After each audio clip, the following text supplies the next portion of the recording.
নমস্কার, আপনারা দেখছেন সময় কলকাতা। সময় নিউজ নিয়ে রয়েছে আমি সৈকত। চোখ রাখবো বিস্তারিত খবরে। এবার মালদায় ধরা পড়ল 5 বাংলাদেশি নাগরিক। শনিবার রাতে মালদা টাউন স্টেশনে সন্দেহজনকভাবে ঘোরাফেরা করতে দেখে তাদেরকে আটক করে জিআরপি। পরে ইংরেজবাজার থানার পুলিশের হাতে তুলে দেওয়া হয়। পুলিশ সূত্রে খবর, তারা গুজরাট এবং দিল্লি থেকে ট্রেনে করে মালদায় পৌঁছেছিল এবং দালালের মাধ্যমে বাংলাদেশে ফেরার পরিকল্পনা ছিল। বর্তমানে তাদের ইংরেজবাজারের হোল্ডিং সেন্টারে রাখা হয়েছে।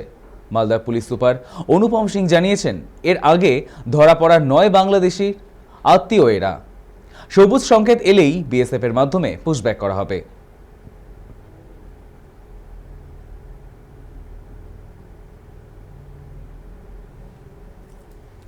আমাদের সঙ্গে টেলিফোন লাইনে রয়েছে আমাদের প্রতিনিধি সৌম্যদীপ মণ্ডল।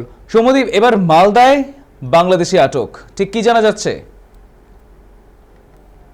5 জন বাংলাদেশি আটক হয়েছে এবার মালদা থেকে। সেই 5 জনের মধ্যে 3 জন হলো বাংলাদেশের কুড়িগ্রাম এলাকার মোহাম্মদ জিয়ারুল, গুলজার মিয়া, মোহাম্মদ কুরবান। অন্যদিকে 2 জন হলো মুকুলেশ্বর রহমান এবং যে সাবির আহমেদ, তাদের বাড়ি হলো বাংলাদেশের লালমনিরহাট এলাকায়। বিষয়টা যেটা দেখা যাচ্ছে যে রাজ্যে কিন্তু সরকারের পালা বদলের পরই যখন পশ্চিমবঙ্গ সরকার এবং রাজ্যের মুখ্যমন্ত্রী শুভেন্দু অধিকারী একদম কড়া বার্তা দিয়েছেন যে বাংলাদেশে অনুপ্রবেশকারীদের কোনোভাবে রেয়াত করা হবে না, তখন থেকে আমরা দেখছি বিভিন্ন সীমান্তে কিন্তু রীতিমতো লম্বা লাইন।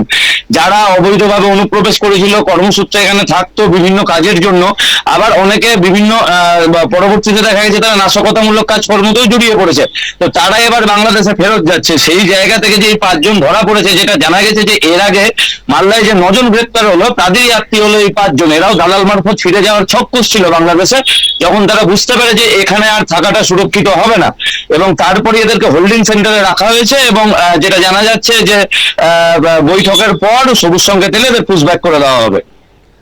ধন্যবাদ সৌম্যদীপ। এবার মালদায় ধরা পড়ল 5 বাংলাদেশি নাগরিক। শনিবার রাতে মালদা টাউন স্টেশনে সন্দেহজনকভাবে ঘোরাফেরা করতে দেখে তাদের আটক করে জিআরপি, আর তারপর ইংরেজবাজার থানা পুলিশের হাতে তুলে দেওয়া হয়।